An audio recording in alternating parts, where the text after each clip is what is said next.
In this video lecture, I am going to cover Chapter 24, Section 1, Introduction to Animals. And so I'm just going to talk about some similar characteristics that all animals share. There's actually a lot of them, but your book only mentions a few, so we'll just talk about the ones that our book mentions. And then we'll go into how do we group animals a little bit, like two broad groups. And then we will finish with animal body plans. And so today's learning objectives: describe characteristics that all animals share, look at essential functions that they have to perform in order to survive, and then, like I said, look at some animal body plans. So what is an animal? These are some very broad characteristics. Number one, they have to be multicellular, made up of many cells, where some cells carry out specific jobs, and it has to work with like different types of cells in order to make that organism function properly. And so I put this picture here of a stomach and how it's showing you that it's broken down into specialized cells like columnar epithelium, which is actually a epithelial tissue. But if you just took like one of those cells, okay, a group of the same cells working together makes up a tissue. And then different tissues like smooth muscle tissue, connective tissue, nervous tissue, epithelial tissue, all working together to make up an organ. And like this organ works with other organs to carry out its job of digestion, like the esophagus and the small intestine and the large intestine. And then when different organ systems work together, like the digestive system working with the circulatory system to carry those nutrients and waste products, now you have an organism. Heterotrophic is that they have to consume another organism in order for them to get their own energy. They cannot make their own food.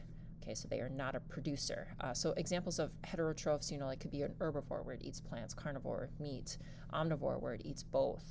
It could even be a decomposer. Eukaryotic, nuke, okay, they got a nucleus in their cell. They lack cell walls. So no cell walls of chitin or cellulose. So yeah, those are the four characteristics that your book mentions.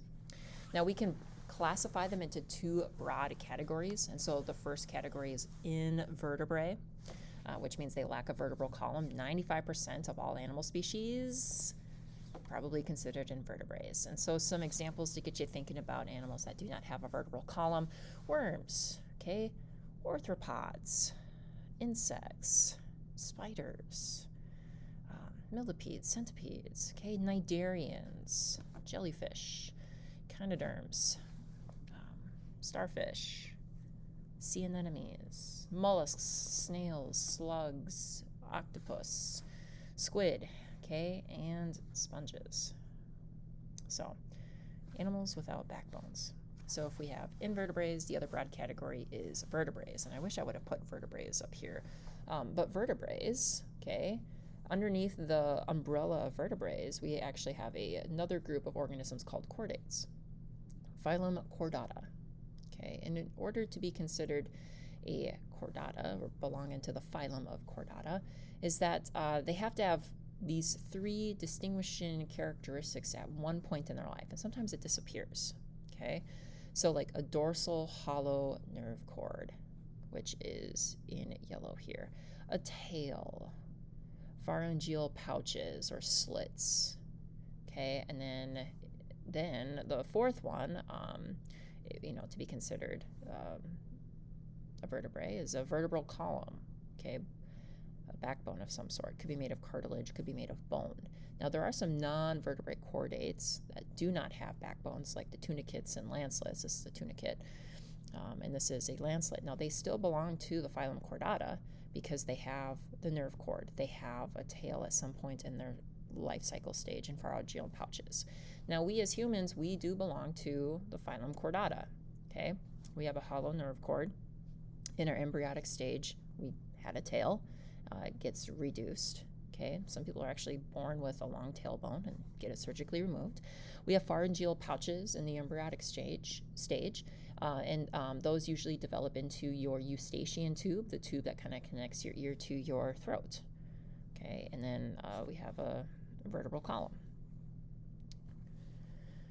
All right, so major functions animals have to carry out in order to survive. Number one, maintaining homeostasis. Okay, there are a lot of internal conditions inside of us, inside of lots of other animals, that have to remain stable.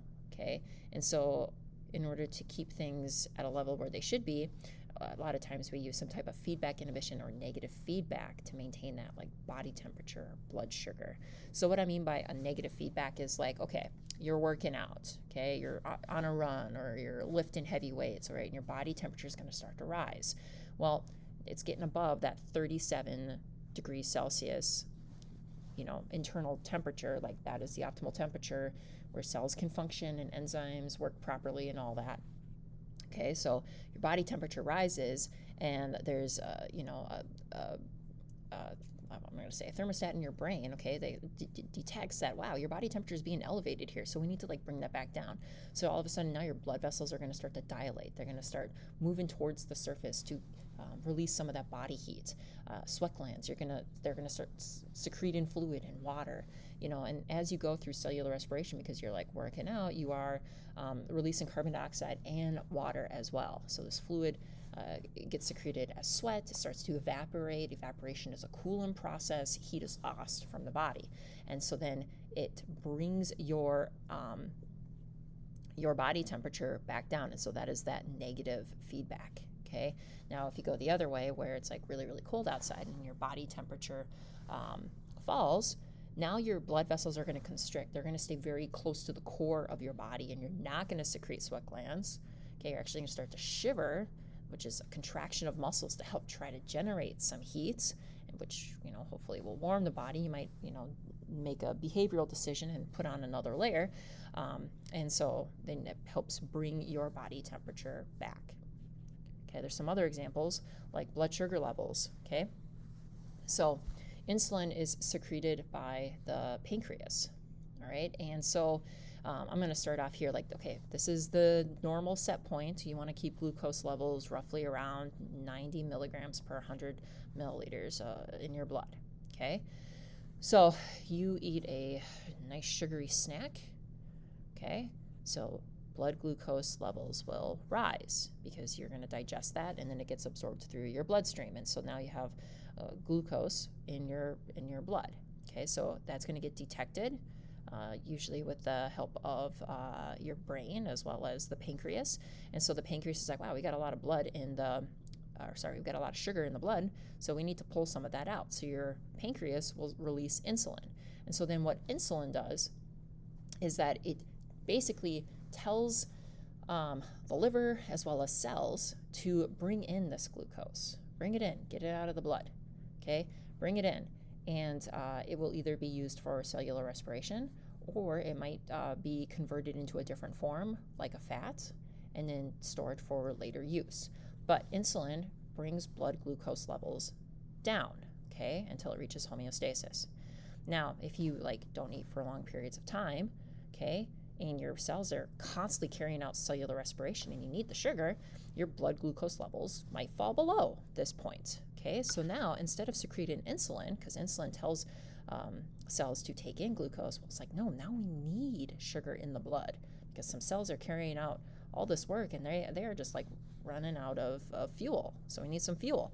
So now the blood glucose levels fall. The pancreas, instead of secreting insulin, it's going to secrete glucagon.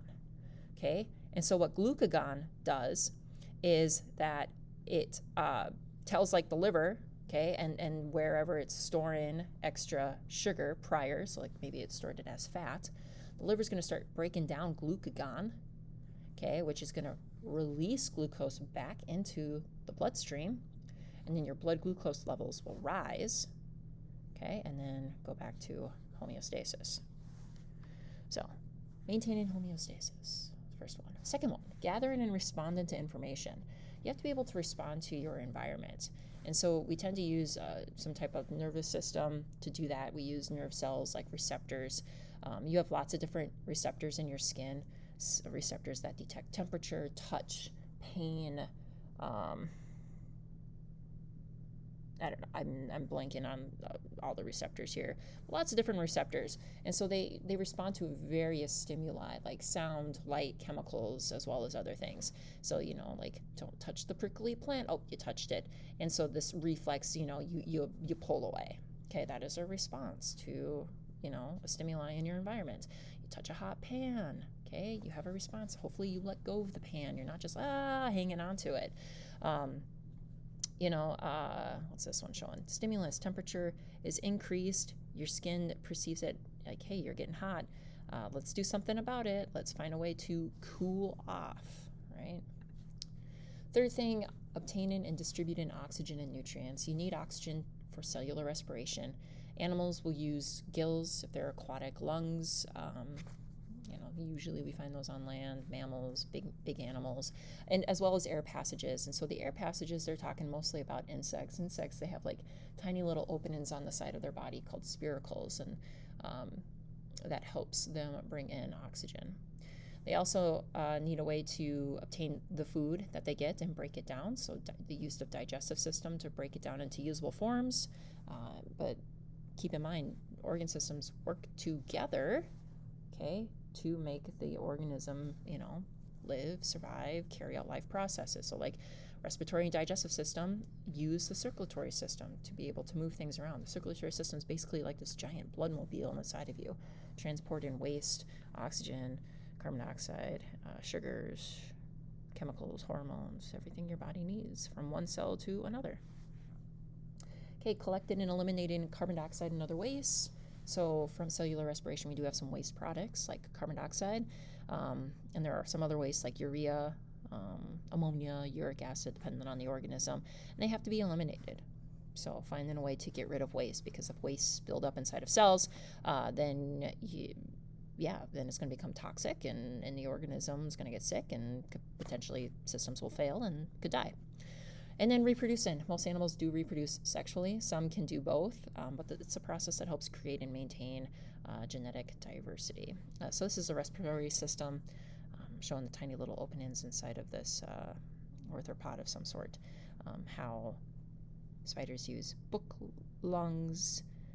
There are book gills for fish. Okay. This picture right here is just showing wastes. So amino acids and nitrogenous bases tend to have amine groups in them, and that nitrogen needs to be, yes, it needs to be utilized, but then waste products are made, aka urine. And so it's just talking about some of the waste products that have to be expelled from the body. Okay, final section I'm going to talk about is animal body plans. Okay, so this is something that we have covered before, but levels of organization, how cells, when they go through development, they differentiate into a specific type of cell that carries out a special job, and then those specialized cells are organized into tissues, and then when you get different tissues working together, you develop that organ, and different organs working together, you get an organ system, and then different organ systems create that organism. So like the levels of organization from smallest to largest. Body symmetry. Does the organism have a radial symmetry or a bilateral symmetry? So radial means that there are multiple ways to, if you could, imagine cutting this organism in half, and that just means that there's many different ways to cut that organism in half. So down here it looks like a sea anemone of some sort, showing radial symmetry. There's more than one way to cut this organism into mirror halves. Bilateral symmetry is that there's only one way to cut this organism to get a mirror image. Okay, and when you do that, you get left and right sides, but then you also establish like a front versus a back, and a belly side versus a back side. So front, sometimes we use the word anterior. Okay, back, we tend to use posterior. Upper is dorsal. I like to think dorsal fin, back. Lower is ventral, and that's kind of your belly. There is a third symmetry.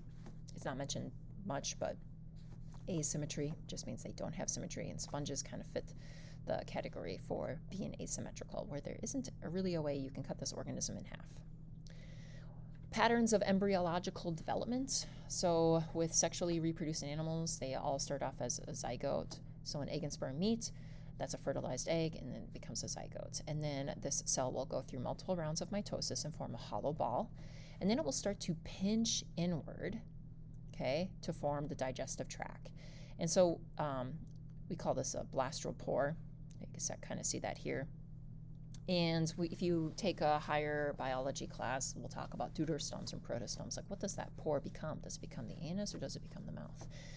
But during embryological development, cells will differentiate into different germ layers. Like in green here is the endoderm, and then in red here is the mesoderm, and then in blue it is the ectoderm. And so the endoderm tends to form lining of your digestive and respiratory tracts, and your mesoderm is like the meat of the organism, muscles, circulatory, reproductive systems. And then the ectoderm is your nervous system as well as your outer layer of skin. And so I kind of like to think of these as they're not stem, but they're just like layers of cells that become parts of the organism later on. So bilateral organisms tend to have all three layers, okay, the endo, meso, and ecto, whereas our radial organisms like jellyfish, sea anemones, they tend to just have the two, the endoderm and the ectoderm. They don't have the mesoderm. Most animals do have a body cavity of some sort. We call that body cavity a coelom. That's actually how you say the word, not colum. It's actually pronounced coelom. And some don't have a body cavity, like jellyfish. Okay. Segmentation. Sometimes we come across organisms that have repeated body parts. And so this helps with production of certain body parts that become specialized to carry out jobs, as well as growth of the organism. But segmentation just means that like certain parts of the organism are specialized in performing a specific job. So sometimes we see segmentation, or actually we do see segmentation a lot in organisms. And then finally, cephalization. Cephalization, the prefix cephala means head. And so that just means that we have an area on the organism where there's a high concentration of sense organs as well as nerve cells at one end. Okay, so if you think about your head, you got eyes, you got your nose, you got your mouth, you got your ears. Okay, 4 out of the 5 senses. I mean, yes, you can detect touch as well with your face, but we don't go around touching things with our face. But 4 out of the 5 concentrated heavily in one area of our bodies. Okay, so we have cephalization.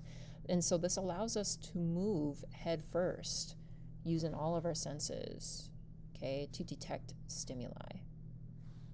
All right, so like flatworms, they have highly concentrated area, vertebrates, nematodes, arthropods, okay? And so if you take a look at these organisms that are in orange, I got a question at the bottom here, what type of symmetry is associated with cephalization? And, cnidarians, they show radial, and echinoderms, pentaradial, and tunicates is radial, and sponges are asymmetrical. And so the only thing I haven't said is bilateral. Take a nematode, cut it in half, yeah, you can get mirror images. Oh, this is a perfect one, cut right down the middle, mirror image, bilateral. So we tend to see cephalization with bilateral organisms. All right, so I know that it was a lot, but introduction to animals, and so tomorrow we'll carry on with animal evolution and diversity, and then animal behavior.